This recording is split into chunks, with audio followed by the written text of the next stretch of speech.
usap-usapan ngayon at marami ang kinikilig kasi sa latest vlog ng young actress na si Andrea Brillantes. Naglaro sila ng mga kaibigan nito ng jojowain o totropahin, pero ginawa niyang date or pass at tumapat na nga sa isang guy na si Jacob Potornak at may revelasyon na inamin ang dalaga na crush niya noon pa.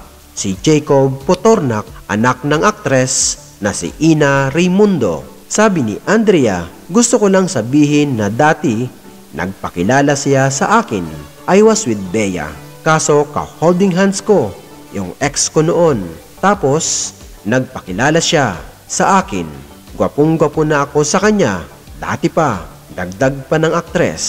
Sa huli, nag-iwan ng mensahe ang aktres para kay Jacob Potornak. Hey! I would definitely did. Wait lang. Hi, Jacob. If you're watching, I'm single now. Ay! Hindi ko gaganyan, bestie. Kung nagustuhan mo ang ganitong mga video, pakishare na rin sa iyong mga kaibigan at kapamilya. Maraming salamat. God bless.